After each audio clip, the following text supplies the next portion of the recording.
자, 그러면 이제 지금까지 알아봤던 자료 수집 방법 일반적 특징을 한번 알아봅시다.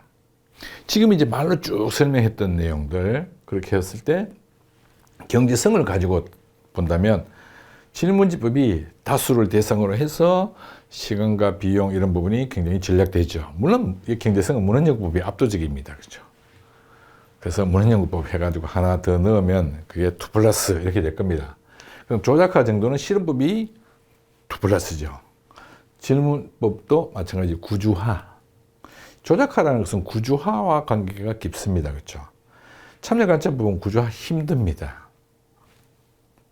조작하면 인위적인 그런 결과가 나오기 때문에 이건 잘못된 연구가 되겠죠. 계량화 가능성.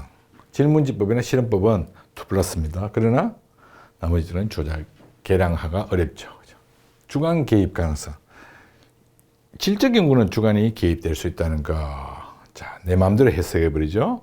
내가 보고 싶은 것만 보는 이런 경우가 생길 수 있게 됩니다. 그렇죠? 자, 그러면 여기 이제, 관계되는 내용을 다시 한번 봅시다. 구체적으로 어떻게 봐야 되는지. 자, 지문을 통해서 이제 한번 확인해 봅시다. 갑, 을 이렇게 했을 때 갑이 사용한 자료 수집 방법. 자, 아까 잠깐 서두에서 얘기했습니다. 그렇죠? 설문조사했다. 이렇게 이제 착각하면 안 된다는 얘기죠. 설문조사 자료집을 분석했죠. 설문조사 자료집. 그죠? 그래서, 문헌연구법이네. 라는 것을 우리가 찾아내야 됩니다. 그렇죠? 해서 설문조사에 사용된 질문지에는 도심 재생 사업의 효과 및 평가 및 만족도 해서 양적인 문항이 포함되어 있다. 이런 거죠. 을은 토론 방식이 해서 쭉 해가지고 연구 대상을 한 개씩 선정하고 각 교실에서 나타나는 학생 간 토론과 다양한 대화상을 직접 관찰했다. 이렇게 되죠. 그러면 을은 참여 관찰법입니다. 그렇죠? 그러면 A가 문헌연구법이고 B가 참여관찰법이고 그렇기 때문에 A는 문헌연구법만의 특징이고 B는 다는 참여관찰법만의 특징이죠.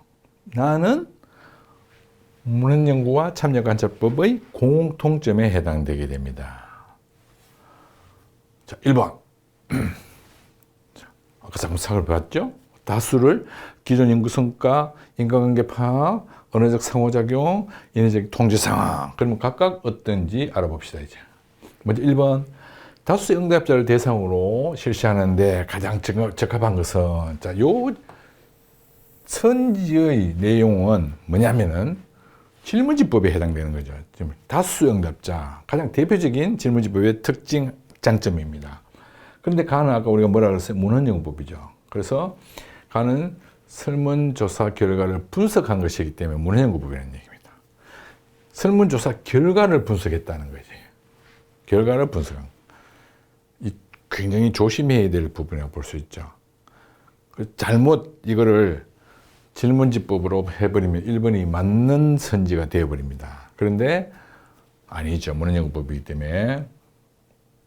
2번. 기존 연구 성향이나 성과를 파악하는데, 자, 기존 연구 동향이나 성과 파악하는데 문헌연구법이죠. 그래서 2번이 정답이 되게 됩니다. 그렇죠?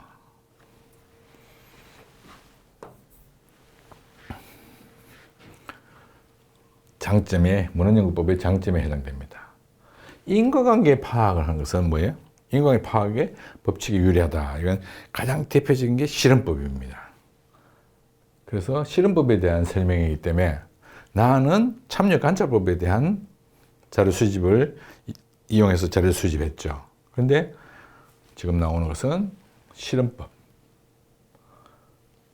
왜 실험법이라고 하냐면 물론 뭐 질문지법도 해당될 수 있겠지만 인과관계 파악하는 것은 실험법이 그래도 인과관계가 더 유리합니다. 질문지는 어느 정도 상관관계 이런 부분을 연구할 때 많이 쓰입니다. 상관관계라고 해서 인과관계는 이렇게 되면 상관관계는 이제 이런 형태로 되는 거죠.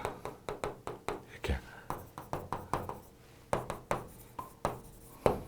그래서 조금 다르기 때문에 강조해 봤습니다. 연구자와 연구 대상자 간의 언어적 상호작용.